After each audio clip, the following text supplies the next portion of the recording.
Hi everyone, I'm Celine and today I'm here with Amar. He is an ex-Uber as well as an entrepreneur. Together we'll be running a full start to finish data analytics mock interview.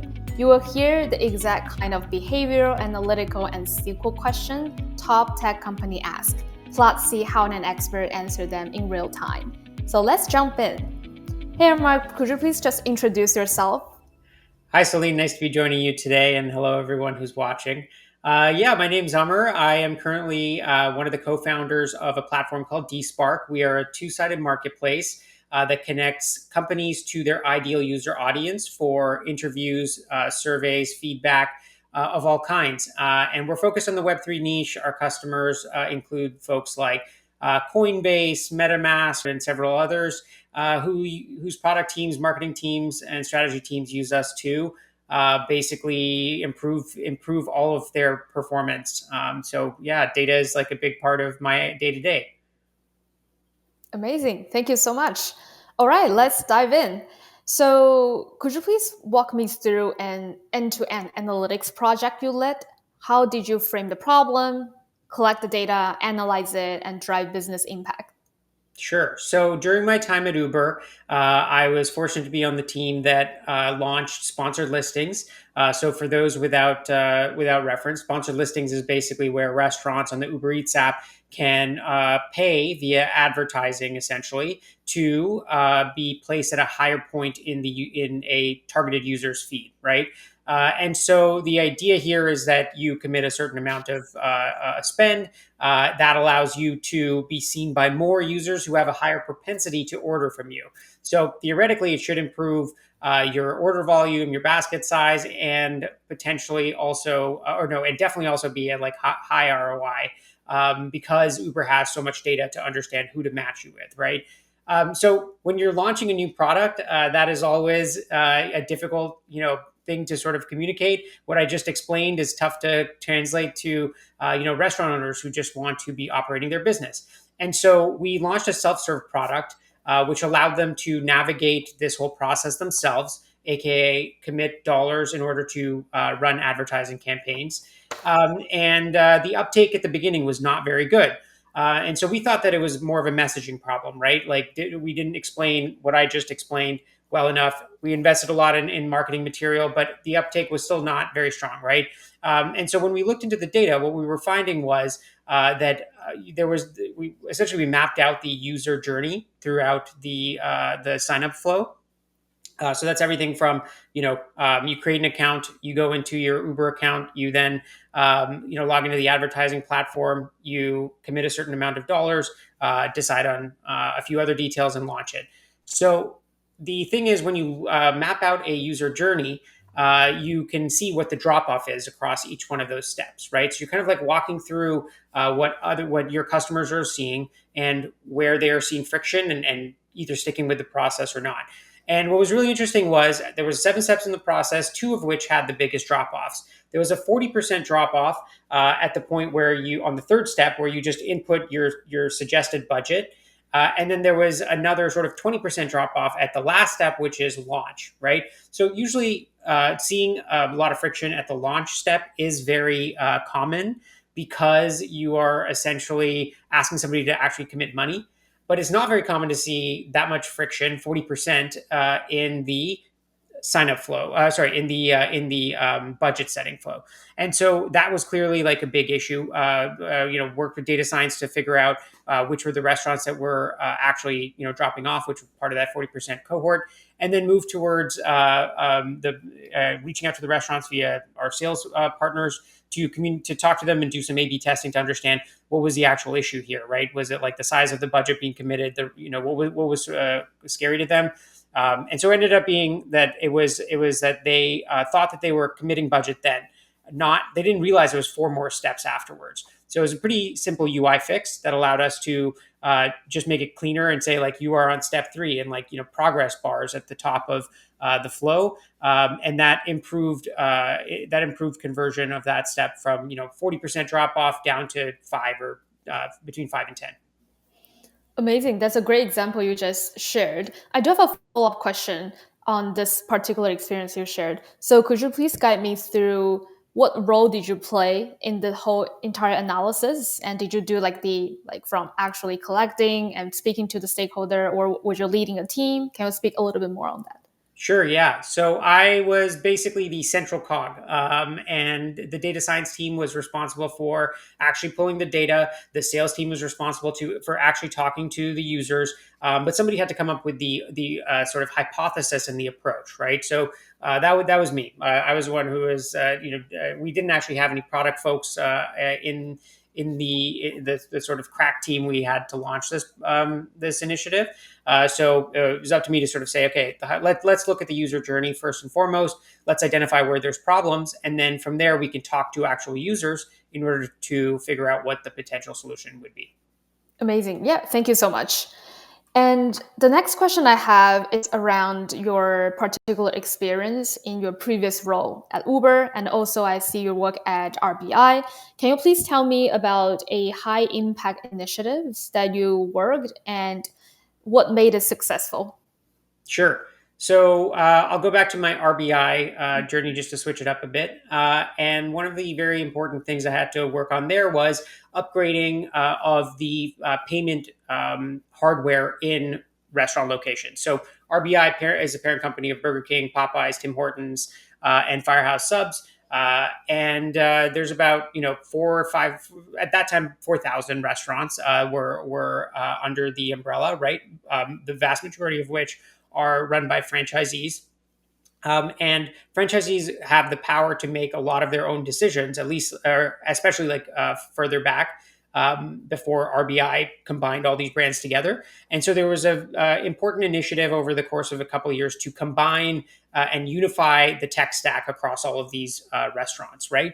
And so, my responsibility at the time was to get the lowest performing, 700 locations in terms of data collection, lowest performing in terms of data collection, to upgrade their hardware in order to improve data collection for the brand, but that should also trickle down in benefit to them as well. Now, the hardware that in question is a POS system. People are familiar with interacting with. It's what you tap your card on and everything. The thing is, just to give some context here, those 700 locations, there was 45 or 46 different types of POS hardware in there, and then an additional about 20 to 25 different software systems that those are run on. So this is like a high complexity thing to figure out, okay, which ones are sort of the most defunct and stuff. So rather than approach it by looking at the data rather than approach it by looking at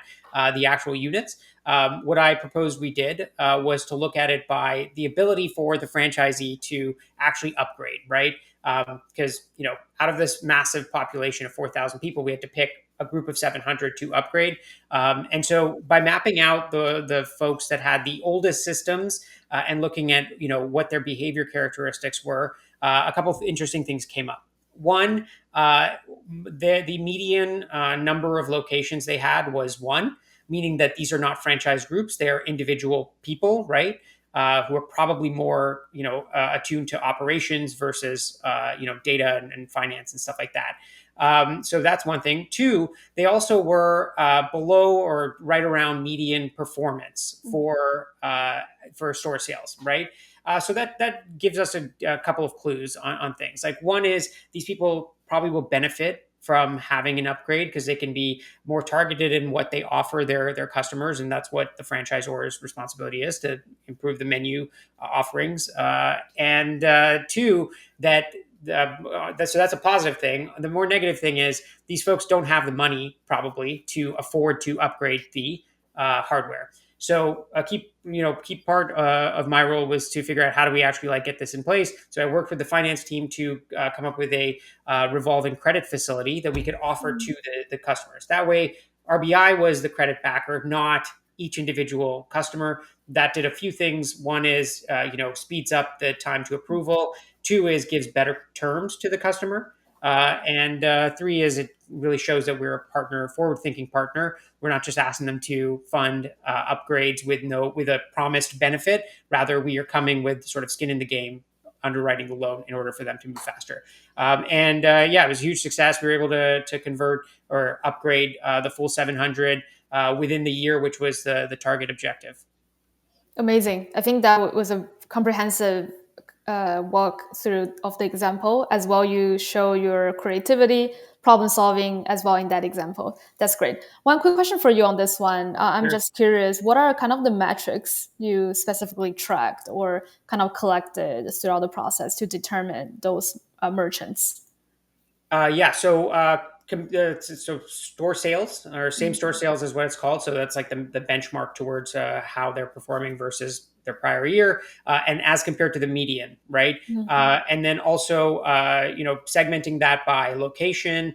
We have to make sure we correct for the, like a sort of, if you're looking at like a store in the middle of nowhere, Saskatchewan, and comparing their sales volume to something in downtown Toronto, that's not a fair comparison. So you have to like segment all of that out. So basically, like a clear apples to apples comparison, or normalized, I would say, distribution of who these folks are, and as per their sales. Which, like, sales is not just units, right? I should have clarified. It's like dollar amount of transaction. So AKA their revenue.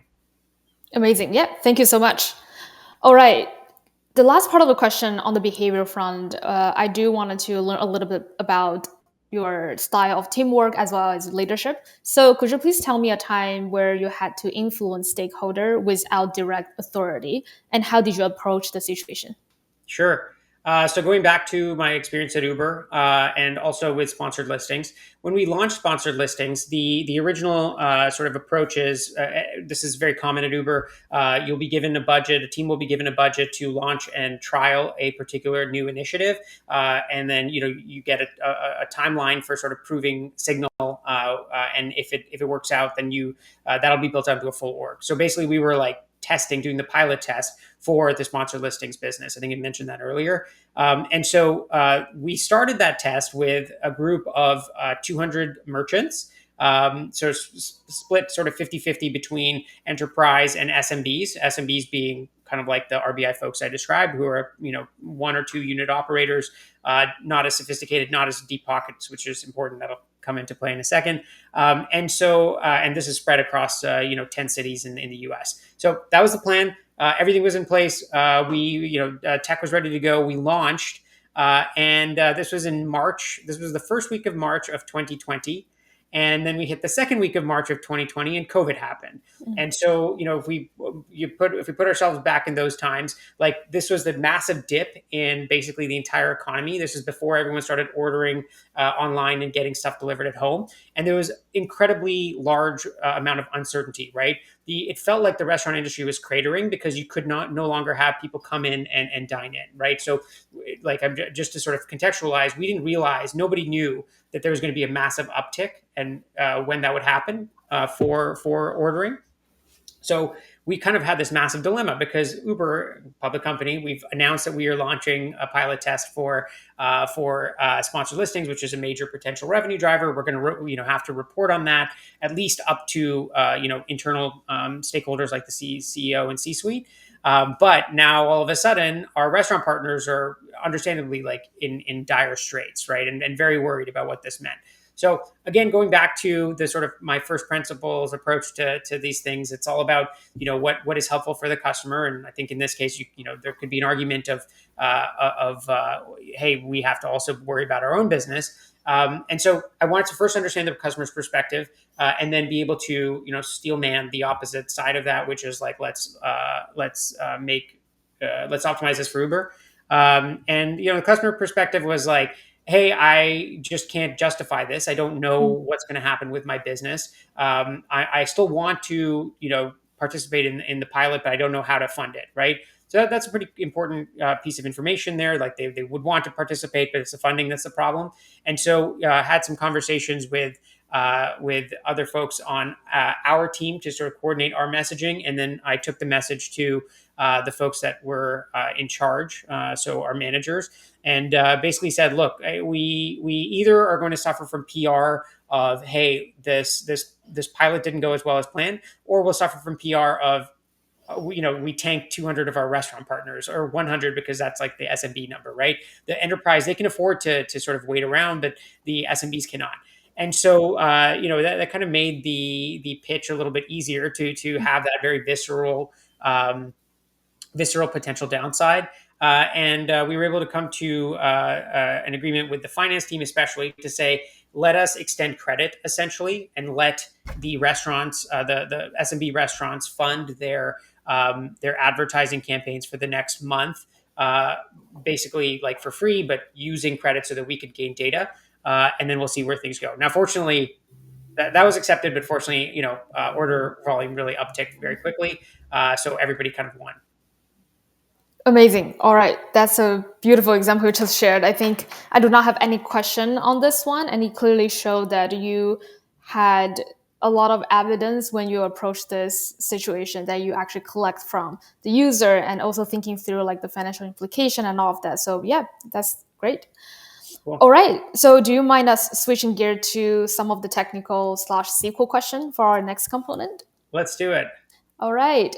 So can you just tell me a little bit about what was your experience of using SQL and how often did you use it in your previous roles?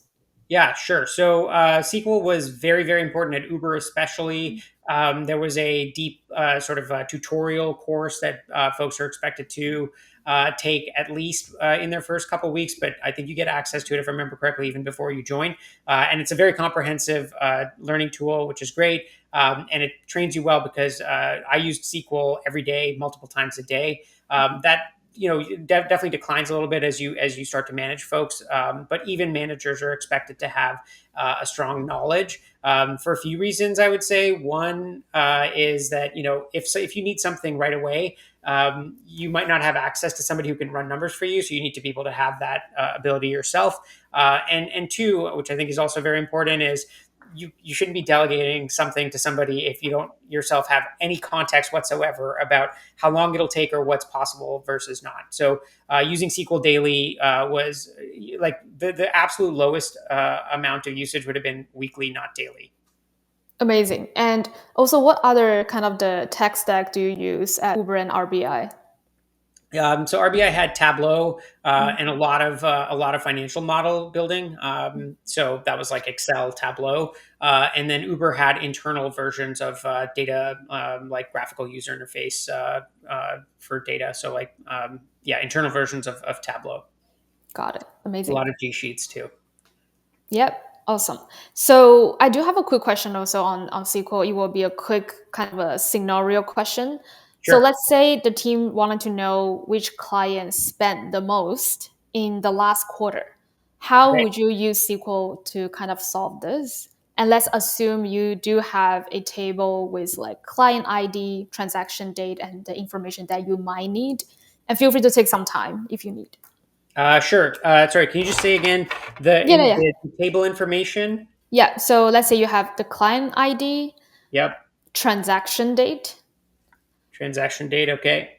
as well as the amount spent. Cool. Um, Okay, so I guess the objective, first of all, is to group by the client ID all of the spend, and then we want to filter out for, you said, the last quarter. Yep. Cool. So do you want me to write, like, basically like dictate what I would type into SQL for that? You can just talk it out loud. Your thinking process. I think that's what I'm looking for. Sure. Yeah. So I would want to select, Mhm. and then the first row that I would want for output is client ID, so that I could, have all of the sums for the filtered dates by each client. And then my second row would be the total amount spent. So sum of total amount, and then I would probably label that as like total spend or something versus like sum of whatever. I would pull from the table, which did you tell me what the name was of that? The You can transaction assume table? transaction. Yep. Transactions. So from transactions, I would then say where in order to set a filtering condition.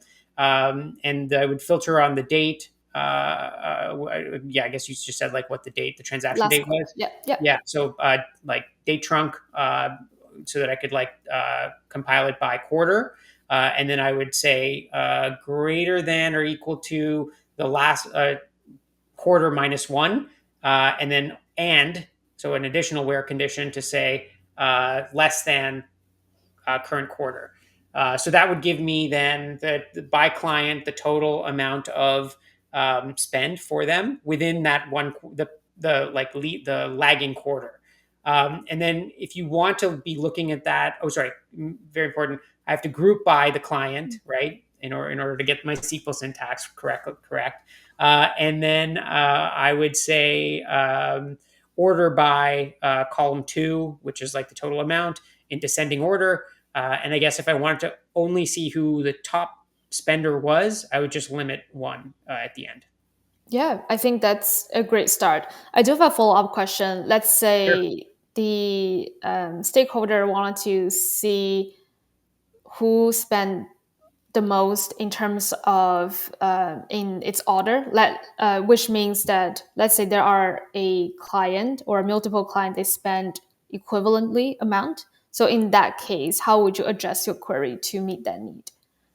Sure. I would take the limit one out so that I could see like what the total amounts were per client, and then if there are if there's a tie for the top amount, then we would know like all of the clients in there. Amazing. Yeah. And how would you deal with, let's say, there are null value in the amount spent or client ID column? In the client ID. Oh yeah, yeah. So I would say an additional where condition. So an and client ID is greater than zero, I guess, or not equal to like uh, empty brackets, Mhm. empty quotes. I'd probably add both of those just to be on the safe side. Or I would check the table first. What is the format? Is it like a numeric or alphanumeric or whatever? And then just like in one of the where conditions, make sure that there has to be something in there.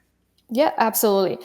And just one more question for you on this one. So, what are the other potential values or columns or metrics that could influence the amount spent that we use to calculate the top Uh, client? the amount of value. Sorry, I'm not sure I follow. Like, oh, you mean like if I were going to add on additional? Yeah, Uh, let's say there are columns showing other information. What are the potential column that you might consider to reevaluate the final amount spent? So let's say the amount spent is maybe yeah. not the amount spent that we wanted to use, but what are the some other information that you wanted to see to confirm that we are using the amount spent column? Got it. Okay. So, are all of our clients the same type of business? Yeah, that's a great question. So maybe you wanted to check out the type of business, right? And Right. yeah, Yeah, I that's a would good. probably, yeah, from like a purely numerical standpoint, I would basically look at like try to find basket sizes. So I would look at like number of orders and then average price, which would multiplying that should equal the total spend. But just to understand like what are the unit volumes for all this? Yeah, absolutely. All right. Thank you so much. So that conclude our SQL/technical portion. And for the next, I would say maybe 10 to 15 minutes, we'll be going into a live problem solving question. So I will give you a scenario and you will just guide me through your thinking process. And also feel free to kind of take your time and drop down some notes if you need. Yep. Cool. All right. I'll take my notes. So, yeah. So imagine you are leading the analytics team for a subscription based streaming product and churn is rising among new users.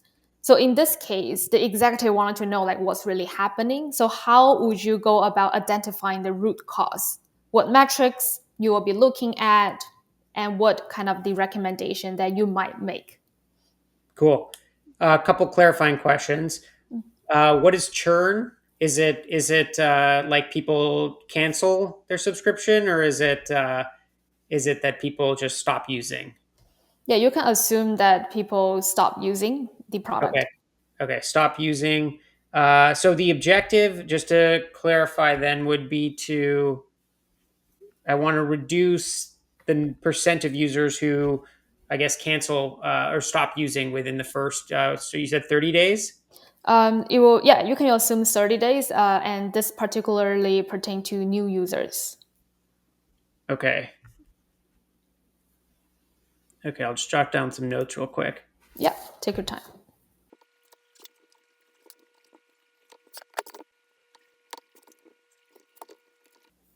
Okay, I think I can start walking through. And Amazing.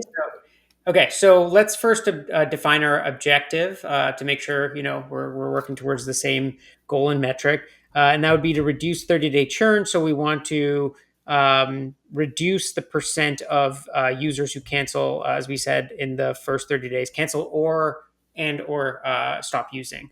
So yeah, first thing we'd want to make sure we set what that number is, like that benchmark, like pull number of new users and then their activity divided by the total number of new users that came through in that same cohort.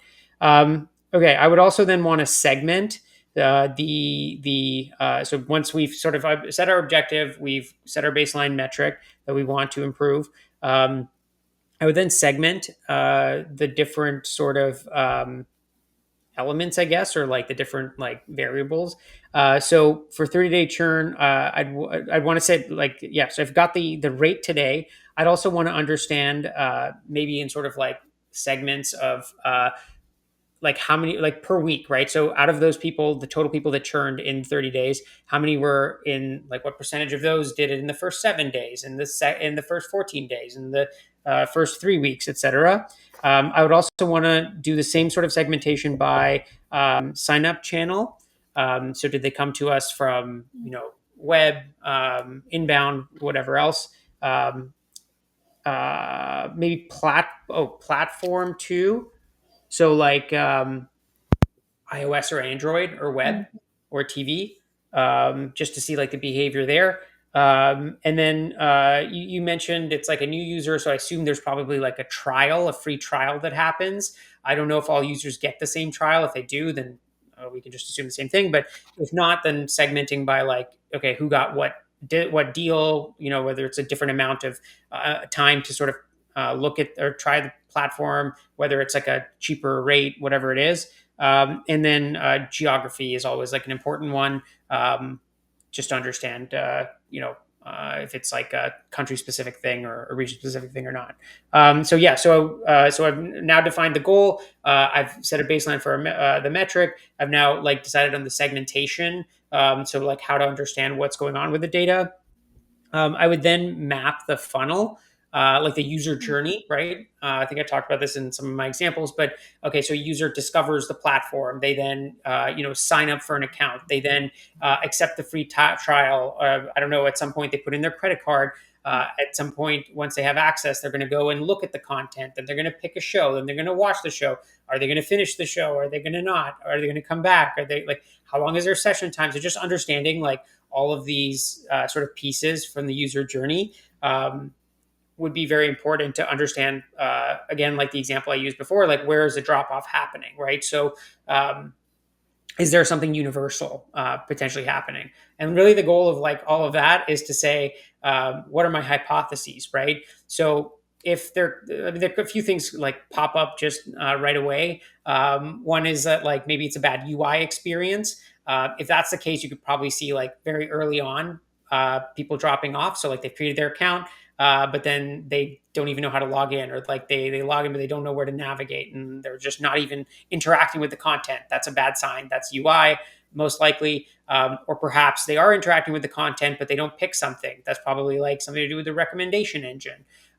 Or perhaps they watch a couple of shows, or watch like even worse, a few minutes of a couple of different shows and then never come back again. That's probably like the content itself is a problem. And so yeah, I would kind of like create like I would map as best as possible to that user journey. If there is churn, why is it happening here? And then I would go and map the actual journey, like with the data, to see like what's going on with the users, and by those segments that I mentioned, to identify like where is the friction, what are the patterns in the friction, and then what like how does that map to the hypothesis, the series of hypotheses I came up with. Yeah, I think that's a great walkthrough you just did. And one follow up question for you around the analysis you mentioned, segmentation and things that you look at by funnel. What are the specific metrics you are thinking to track that will be informing your the decision that you will be making? Sure. So number of users that sort of go through each of those steps.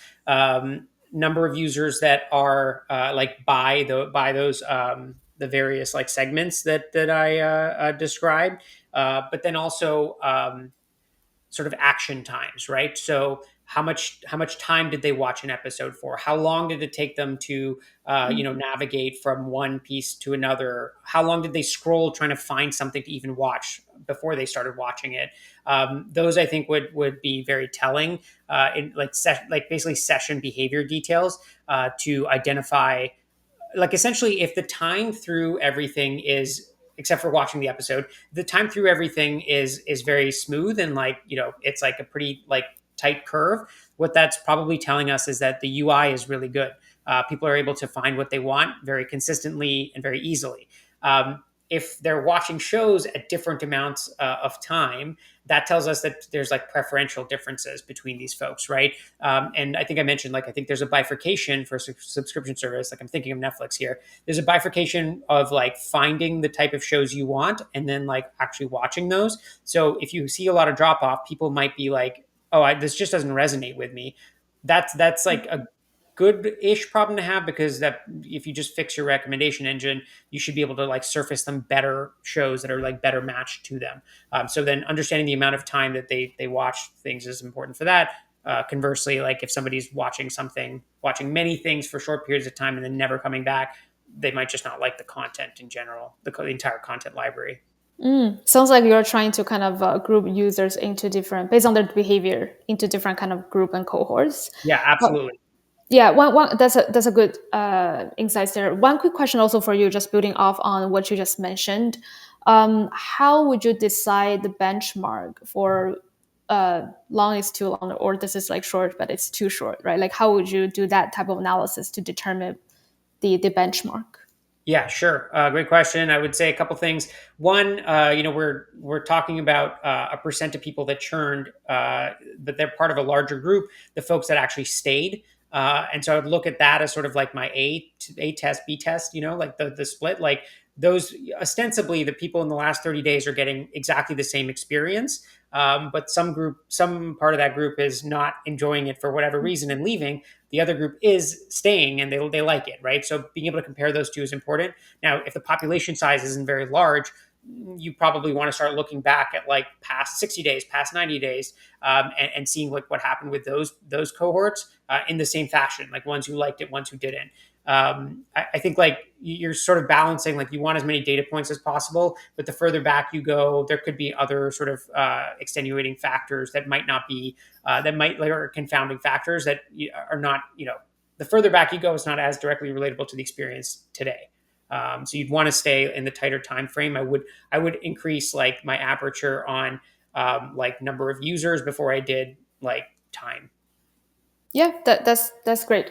And one last question on this case is, let's say after all the analysis, you identify as an analyst for this company that the user who churned were mostly spending too much time scrolling and didn't really watch it, right? Like that's kind of one of the hypotheses. Like, what recommendation would you make in this case?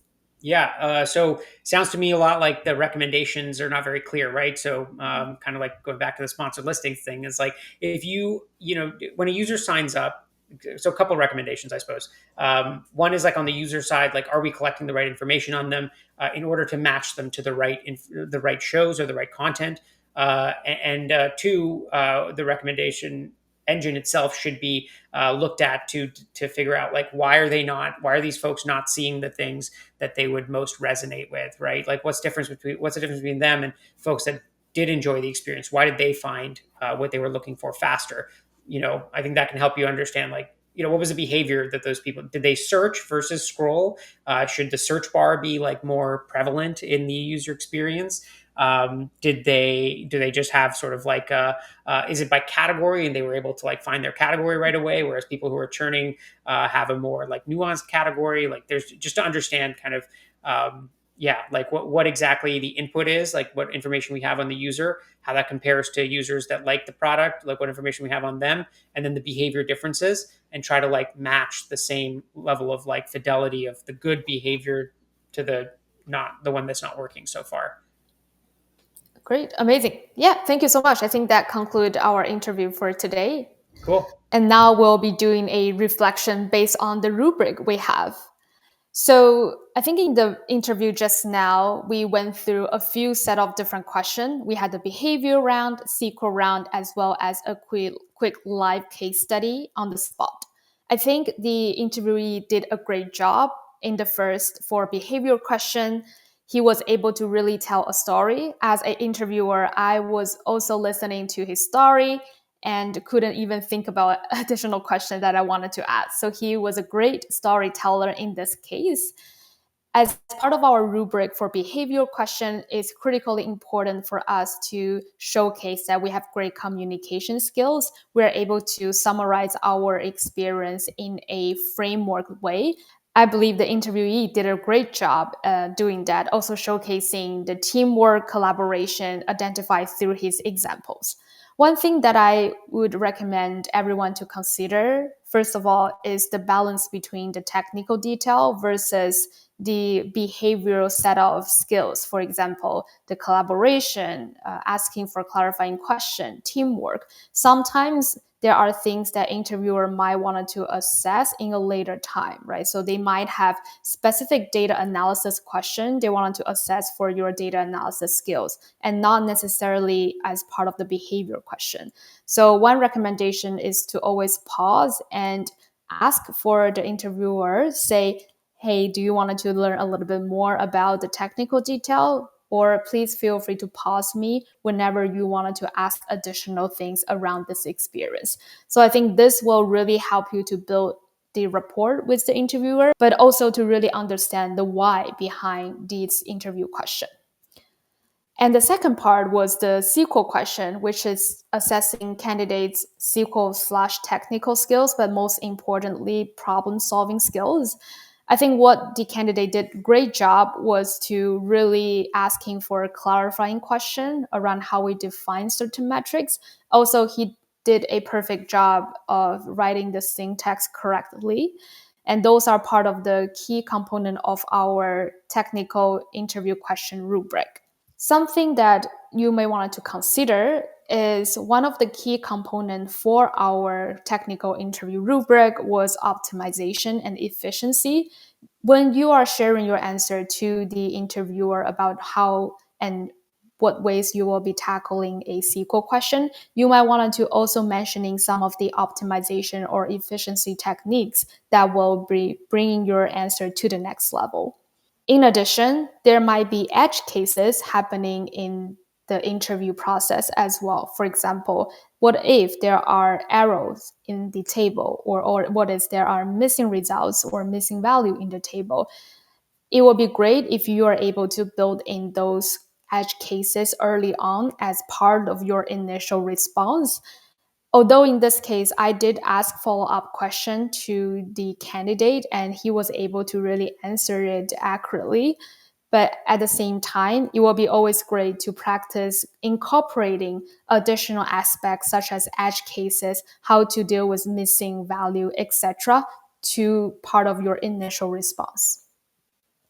Lastly, the candidate and myself walked through a live problem solving case study. This is very common for you to get this type of question throughout all the interview process, either through the initial hiring manager round or later the round with your stakeholder or colleague. So always be prepared to be able to solve question on the spot. One thing that the candidate did a great job was asking for a clarifying question. For example, what was the user and what time frame we're looking at? All those questions help us to really determine what problem or business problem we are really thinking about and helping to solve, what are in scope and what are out of scope. And throughout the case study process, the candidate was also able to show his critical thinking as well as the ability to make a recommendation based on the data or hypothetical scenario we have. So that's something that the candidate did great. Something that you guys may want to consider is to really utilize frameworks in your answer. For example, the candidate did use a variety of different types of analysis. For example, segmentation analysis was one of the key things he did mention. In a real interview, the interviewer might be even impressed if you are able to structure your answer. For example, these are the type of analysis I will be doing. The first one will be segmentation analysis. The second one will be XYZ. Or here are the recommendations I will be sharing. First and second, right? Like those will really help the interviewer follow your logic, but also showcasing that you are a framework based person. You're able to really structure your answer in a way that is logical, concise, as well as convincing. Thank you so much for answering this question. And thanks everyone for watching this. And if you're enjoying this interview, visit tryexponent.com to view our data analytics interview prep course, where you will have access to our interview question, expert coaching, and peer-to-peer mock interviews where you can practice yourself. Good luck on your next interview, and thanks for watching.